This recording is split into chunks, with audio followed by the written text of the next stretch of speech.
And పచ్చడి అన్నంలోకి కొంచెం పప్పు, పెసరపప్పు, మామిడికాయ వేసింది. ఓకే, సో మీ లంచ్ ఏంటనేది కమెంట్ చేసేయండి.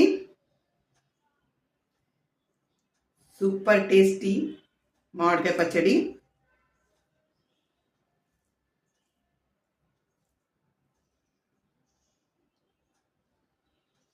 First byte.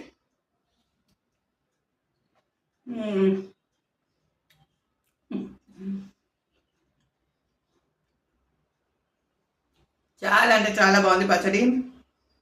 ముక్కలు పుల్లపుల్లగా. గార్లిక్ ఎంతమందికి ఇష్టం? నాకు చాలా ఇష్టం పచ్చళ్ళు వేసిన గార్లిక్.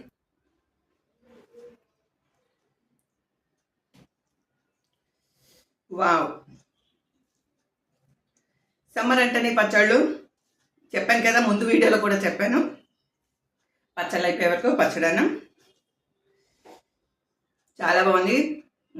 సరిపడా కారం ఉంది, పుల్లగా టేస్టీగా.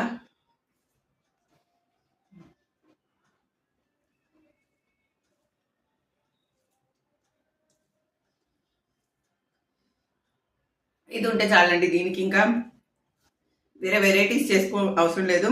పచ్చడన్నం సూపర్ సూపర్ అనమాట. అది ఇప్పుడు ఫ్రెష్గా ఉంటేనే బాగుంటుంది మామిడికాయ పచ్చడి అనేది.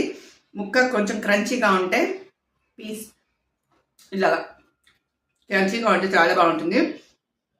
మనం ఒక సంవత్సరానికి సరిపడా చేసుకుంటాము, బట్ ఒక 2-3 మంత్స్ అయ్యాక ముక్క కొంచెం మెత్తబడుతుంది. అందుకనే ఫ్రెష్గా ఉన్నప్పుడే టేస్టీగా.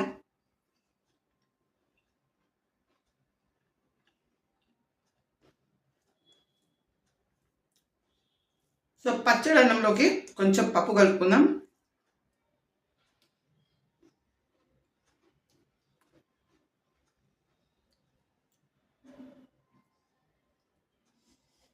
ఇది మామిడికాయ పప్పు. సో ఇంకా కొన్ని రోజులు అవైలబుల్ ఉంటాయి కాబట్టి అవైలబుల్ ఉన్నప్పుడే చేసేసి తినేద్దాం.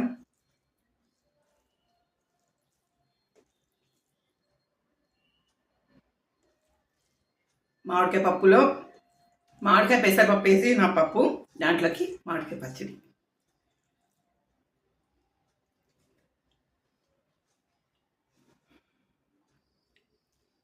చాలా బాగుంది. చాలా బాగుంది. ఎంత తింటామనేది తెలీదు. ఇలాంటి కాంబినేషన్స్